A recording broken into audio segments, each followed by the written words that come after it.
Hi everyone, nubkeks here. Welcome back to Nub Raids. In today's video, I'm giving you my champion build, my champion review for Aleksandr the Sharpshooter. He's a current legendary champion you get for free for logging into the game for 7 days. It's an event running here at the end of 2021.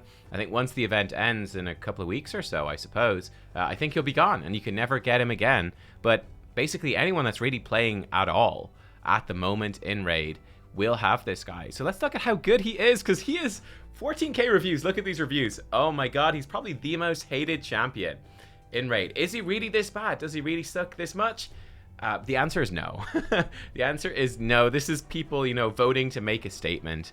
And I'll show you exactly what he can do here in today's video and why he's definitely not a top tier endgame champion by any means. But if you are a brand new player, this guy is phenomenal for new players. Absolutely great. And even in mid-game accounts, he's actually okay in a couple of certain spots. And actually, I leveled him up to 60, and I will actually use him for a couple of things, which is pretty handy. And I'll show you what those are. What does he do? What's his whole deal? Let's look at his abilities and piece it together. So his A1, Arctic Warfare, attacks one enemy, 50% chance to freeze, and then a 75% chance to freeze if they're from the Orc or Ugrin tribe factions. This is through a couple of visibilities, and really just look at these bonuses against these factions as an extra perk, right? That's just a perk. It's nice if it happens, but we're just going to work off the expectation that it won't happen, because it's very rare that it actually will. You're just not going to run into them that much. There's so many factions in the game, so many champions. Nonetheless, though, a 50% chance to freeze on an A1 is actually pretty good. That's solid. That's going to help you in arena, in dungeons, in campaign. It's going to be great early game. That's a really, really good A1. His A2 then, spray down, 4 turn cooldown, 3 turns when booked. It attacks all enemies, and it has a 75% chance, 100% when booked, of putting 60% decreased defense debuff for 2 turns. Again, faction bonus here against Orcs and Ugrin tribe. It can also put weaken for 2 turns. Now, decreased defense and weaken together are extremely powerful. So, for example, Lydia is one of the best champions for doing it. Her ability actually does even more than that. She's the reward for beating faction wars, right? She's a Void legendary, one of the best champions in the entire game. Very rare for ability to do that together. So that's not really our expectation too much, I would say. An AoE attack on a 3-turn cooldown that places decreased defense, it's okay. It's not groundbreaking. This is like a solid epic ability, I would say. There's even a rare I'm going to show you as well that can do this, that you can farm. She can do it too. It's an okay ability. It's useful to have. It's one thing to point out is that, if for brand new players, right? If you're a brand new player, one of the core ways that you're going to build a team is to increase attack on your team, then have a champion come in and apply decreased defense, and then have someone built for damage to do a big AoE hit with that increased attack buff, decreased defense on them, and blow them up. And he enables that. He does, so it's pretty decent. Then his A3, Born to Win, 5-turn cooldown, books to 4, attack one enemy, and removes all the buffs from the target. If they're Orc or Ugrin tribe, it removes the buffs before he attacks them. So you can remove increased defense, or ally protection, or strengthen, whatever sort of defensive buffs they have, and then hit them, which is obviously very helpful. And then finally, his aura gives you 60 accuracy in all battles, which is actually great, again, for early game players. The rough rule of thumb is that you want about 10 accuracy per dungeon level, right? So, for example, to beat Dragon 20, you want to have all of your champions running with about 200 accuracy. Now, here's the thing that is so interesting. Well, I feel is very interesting about him. He actually has very good damage multipliers. He hits very hard. So if I whip over the page here, this is just from the Ayumi Love website.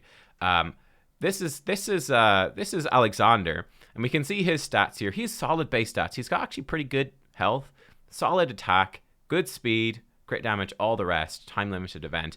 Now, and we can come down here, and there's plenty of websites that do this. You can see his multipliers. So this is going to be, it takes his attack stat after all your gear and stuff, multiplies it by this, multiplies it by his crit damage if he crits, and yeah, that's basically the damage you get. A very quick summary, probably not 100% accurate, but mostly get the gist. But he hits pretty hard. His A1 hits hard, his A2 is a great AoE, and then his A3, Born to Win, this actually hits super hard, a 7 attack multiplier.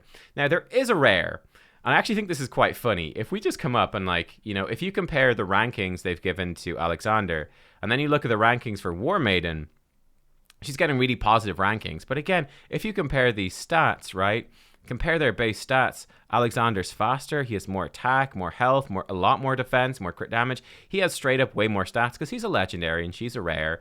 And then if we come down to her abilities, her A1, 2.5 times attack. We'll come back to her A2. Let's actually look at it right now. A2, sorry, can put increased attack on her, which is okay. And it can put an extra hit if it's critical. That can be actually pretty good too. The extra hit cannot be critical though, so it won't do that much damage. It's about 3 times attack. Again, because it can't crit on that extra hit, maybe about a 4 times attack. Not bad, but I would say, you know, it's nowhere near as good as Born to Win, right? Again, both on the 4-turn cooldown, a 7 times attack versus this. This is not as good. Then she has this, though, Crumbling Blast, right? 4-turn cooldown, books to 3, 75% chance of putting decreased defense debuff for 2 turns, books to 100%. So it's basically, again, the same move as Aleksandr with a worse multiplier and worse base stats. So it's a worse move.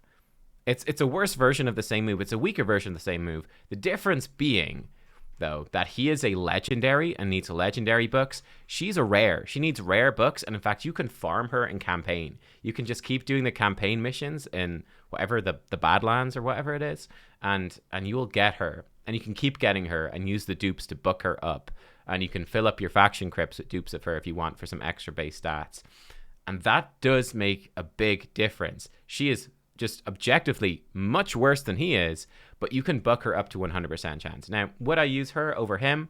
That's an interesting question. I thought, again, if you want to look at like Kale, for example, Kale's base stats, he's probably your starter, most popular starter. Again, much worse base stats. In terms of his multipliers, you can see those right there.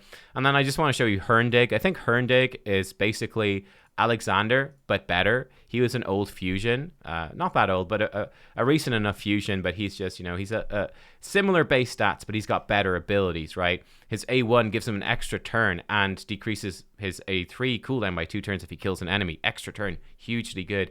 He has an AoE, decreased defense, that also puts decreased accuracy. And then he has a 6.2 attack, single target hit, that fully depletes turn meter. And then if he crits, also does a 4 attack AoE that puts weaken. Like, he's a much better version. So, you know, if you have Herndig, you should build him out. I actually do, but I got Aleksandr to 60 to show you guys instead. So that's a bunch of info dump. Let's see him in action in a bit. I'll just show you how I built him out. So this is obviously a decent build. It's not crazy, but it's much better than what you're going to have starting out. The key things to look for him, speed. You want him to be probably faster than most of your champions, okay? The reason being that you want him to apply decreased defense before your nuker goes. So if you are running with a Kale, for example, you want Aleksandr to go before that so he gets decreased defense out, and then Kale can hit. And they just work well in tandem. Then you obviously want him to have enough accuracy for what you need to do. You can take his aura into account, right? So if you're trying to do Dragon 20, you could have him 140 accuracy and have him in the lead, and you'd be okay. I do think 100% crit rate would be my other priority. So speed, then accuracy, then the crit rate. Then give him some defensive stats so he doesn't die, and then some damage, some crit damage, that sort of stuff. In terms of the gear, I've got him in 2 perception sets for a bit more accuracy. You can use accuracy sets are great for him, speed sets. Cruel, attack set, offensive sets, even early game are good too. It's hard to go wrong. And you're looking for like speed, crit rate, crit damage, attack, that sort of thing. Speed and crit rates. Speed, crit rate here. I've got a lot of crit rate on my gear because I have them in crit damage gauntlets. Early game crit rate gauntlets will probably be much easier to actually hit your crit rate threshold without having to get pieces with lots of crit rate on them. So you'd probably go for crit damage. Attack percentage on the chest. You can run him with HP percent on the chest, but he's actually got plenty of HP, I feel, and he hits so hard. I really prefer to run him in attack percentage. And then speed boots. I unfortunately don't have an attack ring, but again, I would really rather give him an attack ring. I don't have one, or I do have one, but it's on my main nuker, and I don't want to take it off because I use my ethos for arena, for campaign, for dungeons, for everything. So Doom Tower, everything. So I don't want to take it off of him right now. Crit damage on the neck, and then I actually have him with an accuracy banner with lots of speed. Personally, if I had a good attack banner, again, I'd rather put him in that for me. But this is, I think, a fairly representative build of where you're going to be. what's achievable for most people. In terms of masteries, I basically put him down like this, so getting some improved accuracy through this tree, making his debuffs last longer for that decreased defense. You could also give him sniper, wouldn't be terrible if you're not going to book him out. Then we're going to give him crit rate, crit damage. I gave him shield breaker as well. Might be better indeed to give him Heart of Glory. They're both good. It's up to you which one you want to get. They're both very good. Then I got him more speed whenever he kills a champion. More damage for his first hit on each enemy because he hits super hard. Wrath of the Slain to do more damage, mostly just to get over to bring it down. 6% more damage when attacking targets at higher max HP. Methodical for more damage on his A1, especially because I don't have him booked, so he'll do A1 a lot. Kill Streak, more damage whenever he kills stuff. And then Helm Smasher, chance to ignore target's defense. I do think that War Master is also very good for him. If you're running him more in dungeon settings, then that could be excellent. But for faction wars, for arena, all that sort of stuff, I think that Helm Smasher is better, but you can try both and see which you prefer. So that's how I have him built out. Let's go see him in action. Let's see what this guy can do. Let's see what he can do. Oh yeah, I need to grab that free pack. We'll do that in a second. So first of all, let's look at him in a dungeon. And let's see what he can do in a dungeon. And what I've done, I threw together like a level 20 dragon team, which is where I think you'll run this guy. And I threw it together with a bunch of high elves, right? So we have Royal Guard for some big... basically, the concept of this team is Arbiter. She'll boost everyone up, give them increased attack. Apothecary will boost everyone's speed, make them go faster, and do some healing. Aleksandr will then come in and do his decreased defense AoE to let Royal Guard, who's a big nuker for Dragon 20, come in and do some AoE smacks. And then Tyrell and Epic is in here for some more decreased defense AoE, sort of just a backup, just to throw in. I have a bunch of legendaries, obviously, I could throw in, but I wanted to keep this a bit somewhat more reasonable to early game accounts. And I also thought it was fun to put together a team that is entirely high elves. So we can see as we go through, there he goes, he's doing a decent hit. And then obviously by applying that decreased defense, it enabled Royal Guard to do tons of damage. And look at that, there's his A3. Not bad, right? When you see it in action, he did about 100k damage right there. His A1, he'll be coming up to it now, about 47,000. My Royal Guard, for example, hits for 37,000. 42,000 on the same enemy from him. So he's not bad. Not bad by any means. And he's got great animations as well. Here we go, second wave. He's putting that decreased defense on most people, which is going to up the damage that everyone else can do. Bam, there goes the Royal Guard. He's going to nuke them. Big hit. Oh, man. It's a little bit frustrating, isn't it, that he didn't quite get the 100,000. I was hoping he would. He was stuck there at 99. Man, if only I had slightly better gear, he'd hit that 100k and we'd be happy. All right, and we're on through to the dragon. We did lose. I only have a level 50 Apothecary, so we did lose Apothecary on the way. Excellent. We actually have decreased defense from Royal Guard. There we go, 46k from him. Now, Royal Guard's absolutely going to rip this dragon apart with Takedown, which is max HP damage based. Born to Win, 97k there from our from Aleksandr. But you can see, like, going through this run, he's doing a good job. Basically, he's doing good damage. He's not super squishy. He's squishy, but not crazy squishy. But he's doing good, solid damage. He's putting out that decreased defense. And that's basically what he's there for, right? It's basically what he's there for. You know, he's definitely by no means one of the best legendaries in the game, but he's solid. He's got legendary stats, and he hits hard. He absolutely hits hard. Can we see the stats overall? Obviously, Royal Guard with that takedown stuff ripping through the dragon. It's benefiting the most here, but Aleksandr doing a respectable job, obviously way out damaging everyone else. So he's not too bad. Again, I thought let's jump in and... We're doing like a full high elf theme today. Let's see him in arena. I don't know if we'll actually win these fights, but I said, hey, this is actually where I will use him a lot. And in fact, this is part of why I'm really happy. Now, what I did was I switched out some of my better champions. Like I could put in my Ethos here, Void Legendary High Elf Nuker. He'd be much better than Royal Guard. But I want to show you a team that's not entirely crazy, right? Arbiter, you will get from missions. Pair her with Aleksandr. Again, Apothecary to speed boost. In fact, let's not start this on auto. Let's see this go. Let's see if we win. The only issue is we may not be faster. I think we will be, though. So Arbiter increases our attack, increases our turn meter. Then Apothecary I have the next fastest. He's going to come in, give us increased speed and more turn meter fill, just so we get to go before they do. Then here comes Aleksandr. He's going to spray down. Actually murders almost the entire enemy team. In fact, no decreased defense because they're all dead. And then Royal Guard will come in and do his takedown, and then we'll just finish her off. And there's not really much she's going to do here. Take your time, Arbiter. Right, let's just up the speed. Bonk, and they're down, right? That gives you a rough idea for the sort of team that you could build. And obviously, starting out, you can use other teams. But for me, this is actually genuinely useful. Why? Because you do get those missions every day, which is like, you know, use one team from the same faction in Tag Arena or in a classic arena. And, yo, you know what? Aleksandr comes in, and guess what? Arbiter, who's probably most people's, you know, a lot of players' best arena champion in the entire game, guaranteed champion that you get, she's high elf too. He's high elf. Our Apothecary fits in super well here too as a speed booster who's a high elf. You just need another nuker in the high elf faction. You could even use Elhain, who's a starting rare. You could use Elhain, that would work. Oh, we might lose this one. Yeah, this one's looking pretty bad. I think this Lua here on the left is going to murder us. Oh, we're so dead. Oh, come on. Oh! No, we're okay. Aleksandr. Okay, let's take control. Assuming control. I'm not too worried about her. I'm worried about her getting a go and murdering us. I think the A1 will kill her. Right, let's take assuming control. Direct command. Level 50 Apothecary flops over dead. Truly a tragedy. Let's not, because she has True Fear. Let's wait for the True Fear to expire. Let's try to get a decreased speed on her. Didn't get it.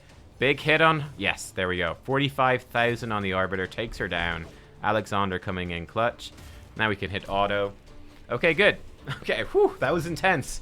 The intensity was real. But yeah, we can see what he's doing here. Let's actually see how he did overall in this. Did he outdamage Royal Guard in this situation? I imagine he really shouldn't outdamage Royal Guard, because Aleksandr should be applying decreased defense, which Royal Guard can then profit off of. Oh no, never mind. He way outdamaged him. Massively so. So Aleksandr coming in and doing a great job. So yeah, he's a good, solid arena champion. Again, he's not the best. Like this team, for example, right here. All of these champions are way better than he is, of course. But, I mean, are they guaranteed legendaries? Are they legendaries you actually have? You know, probably not. And that is worth something. Again, the final area I want to look at him in is Faction Wars, where, again, he's doing... Okay, look, he's doing pretty much the same thing. Here we go. I'm going to put in my crazy champs here, which is basically 4 massive damage dealers and an Arbiter. Yeah. So, whatever. Let's just have some fun, right? He's basically, you know, he's a simple, straightforward champ. He's a champ with an AoE decreased defense that hits really hard. That's it. Attack-based. He hits hard. Oh, weak hit there, unfortunate. He hits hard. He does an AoE decreased defense. Like I said, War Maiden the rare. You know, it's a rare toolkit in that sense, but he just has legendary stats to back it up. So he's not really doing all that much that's that crazy. He's not doing crazy stuff in different areas of the game. He basically just does what he does, and it's simple and straightforward, but he does it everywhere, and he does that simple job pretty well, I think. Now, again, the one thing that's left to discuss here, though, which I think I already mentioned, is that I don't have him booked. He would be doing about 20% more damage if I had him booked, on top of having shorter cooldowns on his abilities. So it's pretty substantial to book him. However, that's legendary books. And I don't know about you, but like as a super late game free to play player here, I don't have enough legendary books. I doubt you have enough legendary books either. Let's be real.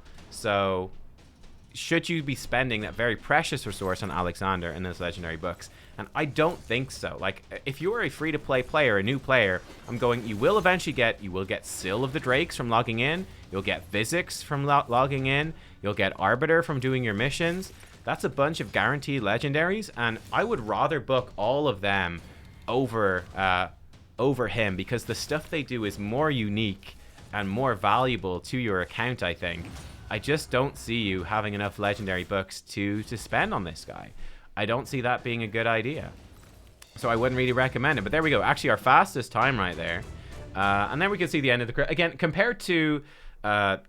these are 2 damage dealers I use, like, actively a lot. I use them a lot. Like, Ellen Arrow's one of my main... She is my main damage dealer for, like, Fire Knight and Dragon. Ethos, my main damage dealer for Doom Tower, normal waves, and Arena, campaign farming. You can see, in comparison to them...